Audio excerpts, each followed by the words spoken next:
the more calm, the more still, the more relaxed version of Implicit Bias. I'm your host, Kavan Bordelon. We continue to steamroll through hour one, coming to you from the top secret podcast lair located somewhere in downtown Lafayette, Louisiana, where we are basically trying to rebuild in some ways Mr. Lester's North, or as Grant would say, Mr. Lester's Northwest. It's North. That's okay. We are moving full speed ahead, but in a much more calm manner. The crew here for this week, sitting to my right, he is Grant Galatas, otherwise known as K&B from Kennebra.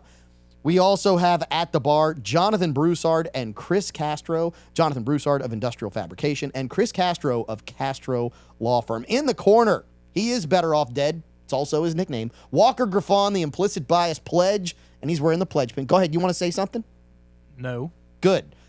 So let's go ahead and dive into how we intend to be a little more calm and let maybe battles get fought for us. So if you listened to the monologue, if you caught it, wonderful. If you didn't, we're going to explain a little more here. But if you want to go back and catch it, if you want to catch our weekly whiskey segment, go to our website, www.implicitbiasradio.com, or find our socials. It's all out there. Anywhere you get your podcast, you can go back and listen to the more of this episode. You can listen to previous episodes. Regardless, we talked about maybe the perfect example of staying calm through confrontation was Elon Musk when he did a sit down with the BBC, I guess a couple years ago, right after he bought X. And we say a couple years ago, I don't even know that it was that long ago. I don't even know if it was 2 or 3 years. It's been a very short period of time since he bought the platform, and people lost their ever-loving minds because all of a sudden he owned it. Now, I'm still trying to reconcile this in my head because he was always a hero of environmentalists, right? I mean, the guy who created Tesla. All of a sudden now is their mortal enemy because he bought X. Why? Because he allowed free speech to happen. So the BBC asked for a sit down, and Elon Musk lays it out. We want you to listen to this and the mastery of how he handles this situation. Talking about it. I mean, you use Twitter. Right. Do you see a rise in hate speech? I mean, Just a Connection's bad. Connections, a Walker. I have terrible Did connection you lock here your on phone? like what do you? I don't. personally, my for you, I would see I get more of that kind of content. Yeah, personally, but I'm not going to talk to the rest of for the rest of Twitter. You But see more personally, hate speech personally. I would say I would see more hateful content in that. Content you don't like or hateful? What do you mean to describe a hateful thing? Yeah, I mean, just content that will solicit a reaction, something that may include something that is slightly racist or slightly sexist, those kinds of things. So you think if something is slightly sexist, it should be banned? No, Is that what you're saying? I'm not saying anything. I'm saying. Well, I'm just curious. I'm trying to understand what you mean by hateful content, and I'm asking for specific examples. And you just said that if something is slightly sexist, that's hateful content. Does that mean that it should be banned? Well, you've asked me whether my feed, whether it's got less or more. I'd say it's got slightly more. That's why I'm asking for examples. Right. Can you name one example? I honestly don't use.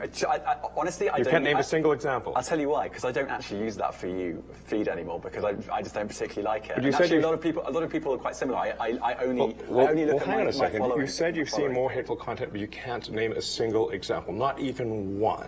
I'm not sure I've used that feed for the last 3 or 4 weeks. And Well, then how did you see the hateful content? Because I've been using Twitter since you've taken it over for the last 6 months. Okay, so then you must have at some point seen for you hateful content. And I'm asking for one example. Right. And you can't give a single one. And I'm saying I say, sir, that you don't know what you're talking about. Really? Yes, because you can't give me a single example of hateful content, not even one tweet. And yet you claimed that the hateful content was high. Well, that's false. No, what I claimed... You just lied. What I claimed was there are many organizations that say that kind of information is on the rise. Now, whether it has on my feed or not...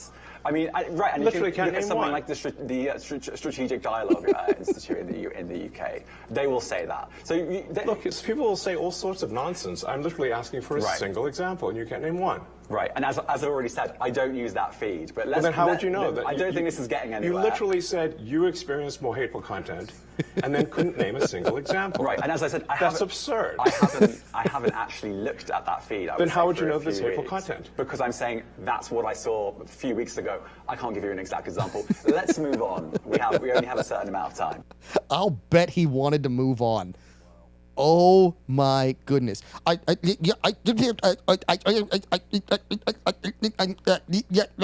That's how we conduct an interview, right? Unprepared.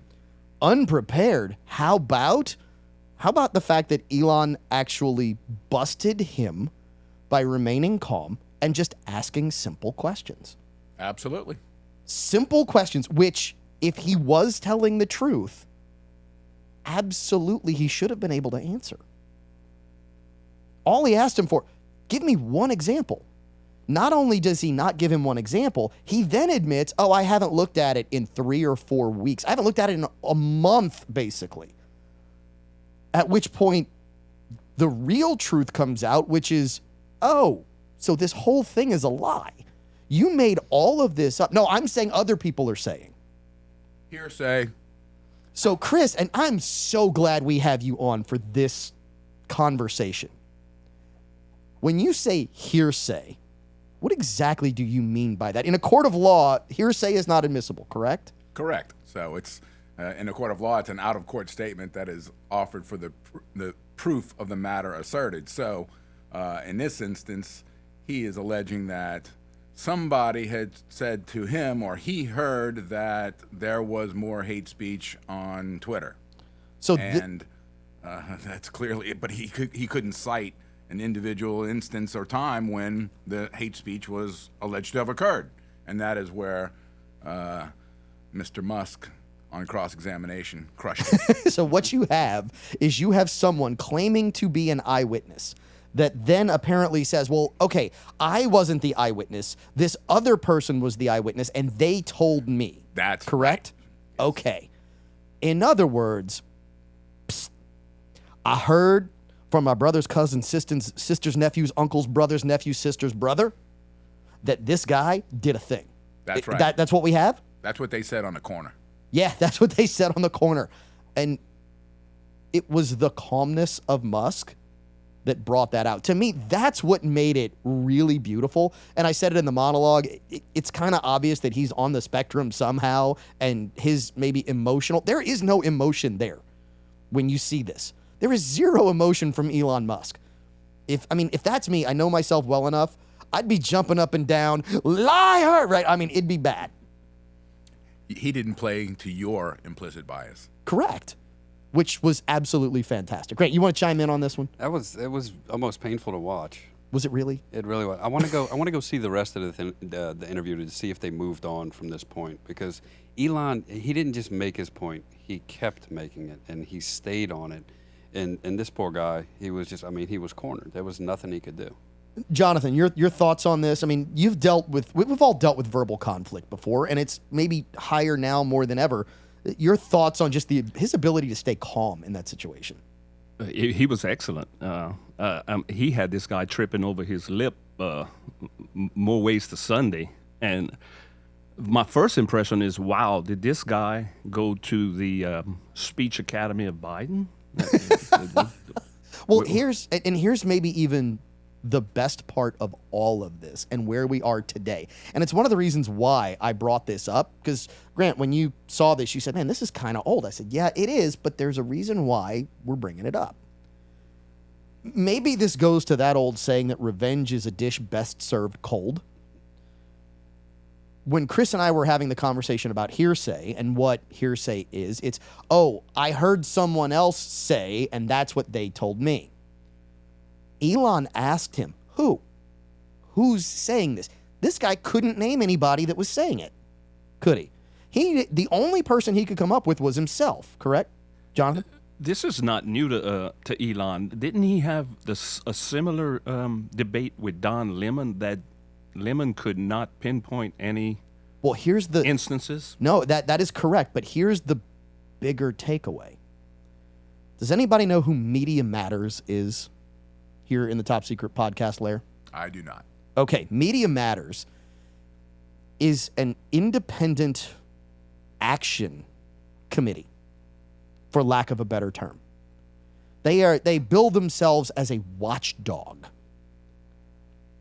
Please don't believe us on this. Go do this research on your own. They get a lot of their funding by a guy by the name of George Soros. They get a lot of their funding from a guy just with the last name Soros. And what they like to do is they like to cancel people. But the best part of all of this, and Grant, I think you're putting this together. Do you know the story that I'm going for here? No, I've heard the name Soros brought up on Fox many a times, on the Five and on Gutfeld and all of those shows. They love referencing that name for somebody who is just. They do, for somebody who's biased with regards to media support. Here's the best part of this. Elon Musk, just a couple weeks ago, got approval for his lawsuit against Media Matters to continue, because Media Matters ran a campaign right after Musk bought Twitter. And they started sending out and saying Twitter supports hate speech. And they were sending it to all of his advertisers and forcing a boycott.